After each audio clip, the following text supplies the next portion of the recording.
আসসালামু আলাইকুম রহমতুল্লাহ।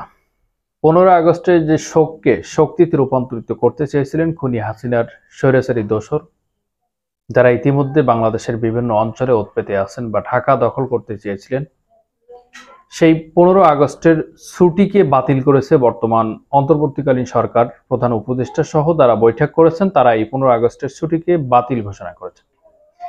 ইতিমধ্যে আমরা জানতে পেরেছি হেফাজতে ইসলাম সহ ইসলামিক দল যারা আছেন, ইসলামী মোনা যারা আছেন, তারা কিন্তু এটাকে বিবৃতি দিয়েছেন যে কোনো একক গোষ্ঠীর কোনো দিবস বা শোক পালন করা যেতে পারে না, এবং তারা আলটিমেটামও দিয়েছেন যে 15 আগস্টের আগেই বাংলাদেশের মধ্যে যত স্বৈরাচারী বা এর দোসর বা এই যে বঙ্গবল্টু যারা আছে, এদের যত পরিমাণ ভাস্কর্য বা মূর্তি আছে, প্রতিমা আছে, যেটাকে হিন্দু ধর্মের ভাষায় সেটাকে ভেঙে ফেলা বা সেটাকে সরানোর নির্দেশও তারা দিয়েছেন বা আলটিমেটাম দিয়েছেন। সম্মানিত ভিউয়ার্স, আপনাদের সামনে গুরুত্বপূর্ণ বিষয় নিয়ে আসছি। তারা যে ওত পেতে থাকা, যে ঘাপটি মেরে থাকা, যে তাদের যে নির্লজ্জতা, নৃশংসতা, এই নির্মমতা তারা যে দেখিয়েছেন বিগত 17 বছর বা 18 বছর, যেটাই বলেন আপনারা, 18 বছর নির্মমতা, যে নৃশংসভাবে মানুষকে খুন করেছেন, গুম করেছেন, হত্যা করেছেন, ক্রস ফায়ারে দিয়েছেন, পঙ্গুত্ব বরণ করিয়েছেন।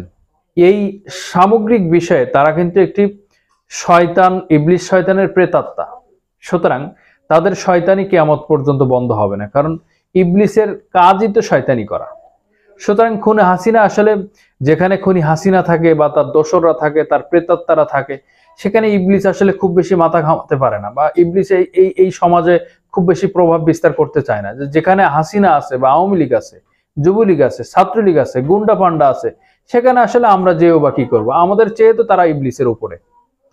সুতরাং এই বিষয়টা আপনাকে ভাবতে হবে, তারা কি করছে, কোন প্রতিজ্ঞাবদ্ধ নিয়ে তারা এগোচ্ছে, বাংলাদেশকে আরেকটা ষড়যন্ত্রের কবলে ফেলতে চাচ্ছে, কেন ফেলতে চাচ্ছে, এই বিষয়গুলো আপনাদের সামনে আজকে তুলে ধরার জন্য বিশেষ এই ভিডিওতে আপনাদের সামনে হাজির হয়েছি।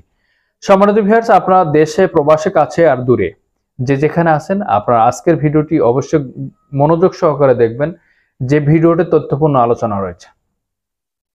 আমরা প্রথমত একটি কথা বলতে পারি যে শেখ হাসিনা, খুনি হাসিনা, স্বৈরাচারী হাসিনা বা এই দোসর হাসিনা বা পালিয়ে যাওয়া এই স্বৈরতন্ত্রের বিরুদ্ধে যদি আমরা এখনই লড়তে চাই বা এদেরকে থামাতে চাই, তার প্রথম পদক্ষেপ হবে তাদের সমস্ত প্রচার প্রচারণা, সমস্ত কিছুকে বন্ধ করতে হবে।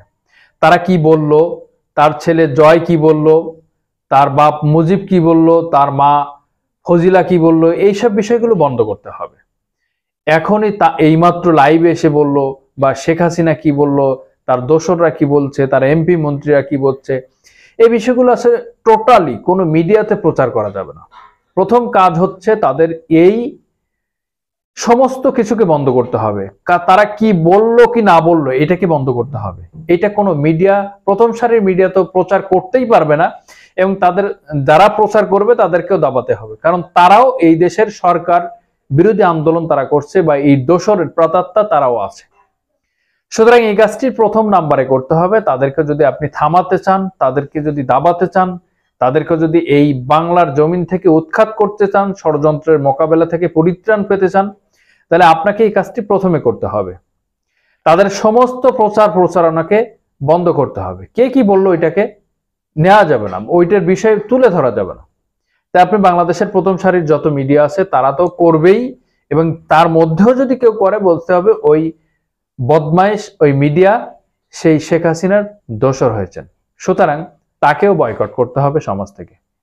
এই কাজটা যদি প্রথমে করতে পারেন, কারণ তাদের দেখে রেখে যাওয়া বা তাদের দেখানো পথেই কিন্তু এটা হাঁটতে হবে। তারা যে কাজটি করেছে সেম সেম কাজটি করতে হবে। তারা কিন্তু বিগত 18 বছর ধরে অন্য বা বিরোধী দল, বাংলাদেশ জামাত ইসলামী, বিএনপি, হেফাজতে ইসলাম, অন্যান্য যত দল ছিল, তাদের প্রচার প্রচারণা কিন্তু মিডিয়াতে প্রচার করতে দেয়নি। তারা দালাল মিডিয়াকে সংঘবদ্ধভাবে, একটি চক্রবদ্ধভাবে তাদেরকে কিন্তু কব্জা করে রেখেছিলেন, এবং তারা যে কোনো মূল্যে যে কিছু প্রচার করবে সেটাকে কিন্তু সরকারের নজরদারিতে থাকতে হবে, তাদেরকে আগে দেখাতে হবে, তারপর প্রচার করতে হবে।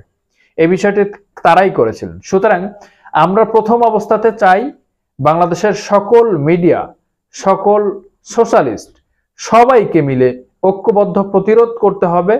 এই দোসর বা স্বৈরাচার, এই খুনি হাসিনার সকল কিছুকে প্রসারণ থেকে বন্ধ করতে হবে।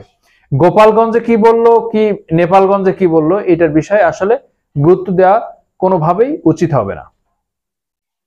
দ্বিতীয় যে বিষয়টি হচ্ছে, তাদের দোসর যারা 71 টিভিতে ছিল, মিথিলা ফারজানা, সোমা ইসলাম, এই জাতীয় যে সংবাদ কর্মীগুলো ছিল, উপস্থাপিকাগুলো ছিল, যারা বিরোধী দলকে ডেকে, জামাত ইসলামকে ডেকে, ইসলামী ঐক্যজোটকে ডেকে, বিএনপিকে ডেকে যেভাবে স্টুডিওতে অপমানজনক প্রশ্ন করতেন, তাদেরকে গরম করাতেন, তাদেরকে বিব্রতকর পরিস্থিতিতে ফেলাতেন, এই ধরনের যারা এখনো উপস্থাপিকা আছে, এই সাংবাদিক বা এই নির্লজ্জ বেহায়াপনা যে সাংবাদিকতা করছে, দালালি করেছে বিগত 17 বছর, এদেরকে বয়কট করতে হবে প্রথম।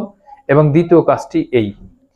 তৃতীয় কাজ যদি আমরা হিসাব করি, তাহলে আমরা এই মুহূর্তে 15ই আগস্টকে যদি রুখে দিতে চাই, 15ই আগস্টকে যদি বন্ধ করতে চাই, তাদের যে নিরবিচ্ছিন্ন বা বিক্ষিপ্ত কর্মসূচি দিয়েছেন, তাদের সাথে কিন্তু হিন্দু কম আছে, মুসলিম বেশি আছে, কিন্তু সবাই এখন হিন্দু বা হিন্দু সংগঠনের হয়ে গেছে। যারা মুসলমান সেজে হিন্দুতে গেছেন বা হিন্দু সংগঠনের সাথে যুক্ত হয়েছেন, তারা কিন্তু আসলেই মুসলিম বেশি। সুতরাং যারা মুসলমান সেজে হিন্দুর সাথে সংযুক্ত হয়েছেন, তারা কিয়ামতে বা আদালতে আখেরাতে আল্লাহর কাছেই এই অবস্থাতে উঠুক, এটা আমরা কামনা করি। বা এদের সমস্ত ষড়যন্ত্রকে রুখে দেওয়ার জন্য আপনাকে, আমাকে, সমস্ত ছাত্র সমাজকে, ছাত্র জনতাকে, সারা পৃথিবীর বা সারা বিশ্বের প্রবাসী ভাইরা যারা আছেন এবং বাংলাদেশের যারা এখনো পর্যন্ত আন্দোলনে আছেন বা আন্দোলনের রূপরেখায় যারা ছিলেন, তাদেরকে রুখে দেওয়ার জন্য সঠিক ব্যবস্থা নিতে হবে এবং স্ব স্থান থেকে যথাস্থানে এই ব্যবস্থা গ্রহণ করতে হবে এবং সংঘবদ্ধভাবে থাকতে হবে। কখন তারা উচ্ছৃঙ্খল করতে চায়, কখন তারা এই ছুটি ঘোষণা বন্ধ করা হয়েছে, তারপরেও কিন্তু তারা জোর করে পালন করতে যাবে এবং সেখানে বিশৃঙ্খলা সৃষ্টি করবে, বিশৃঙ্খলা সৃষ্টি করে তাদেরকে ঐক্যবদ্ধ করবে এবং যারা ওত পেতে ঘাপটি মেরে আছে তাদেরকে সংঘবদ্ধ করে একটি অরাজকতা বা একটি পরিস্থিতি অনিয়ন্ত্রিতভাবে করবে তারা। সুতরাং আপনাকে, আমাকে বা সমস্ত ছাত্র জনতাকে আপনাদের এই কাজটি করতে হবে। ইতিমধ্যে 15 তারিখ, 14 তারিখ এবং 16 তারিখ, 3টা দিন অন্তত পক্ষে এই কাজগুলো করতে হবে, যার স্থান থেকে সকলে মিলে এই কাজটি করতে হবে। কারণ শেখ হাসিনার ফোন আলাপ আপনারা শুনেছেন। শেখ হাসিনা কিন্তু তাদের নেতাকর্মী যারা ছিলেন তাদেরকে বলে দিয়েছেন 15 তারিখের আগে তোমরা ঐক্যবদ্ধ হও এবং সংঘবদ্ধভাবে আন্দোলন শুরু করে দাও। এটা কিন্তু শেখ হাসিনার ফোন আলাপে আমরা পেয়েছি। সুতরাং এই বিষয়টি আপনাদের মাথায় রাখতে হবে। এর পরবর্তী যে এজেন্ডা, পরবর্তী যে বিষয়, যে পয়েন্ট আছে, সেটা কিন্তু আমি একটি জিনিস খেয়াল করেছি। সেনাপ্রধান এবং রাষ্ট্রপতির একটি দায় আছে।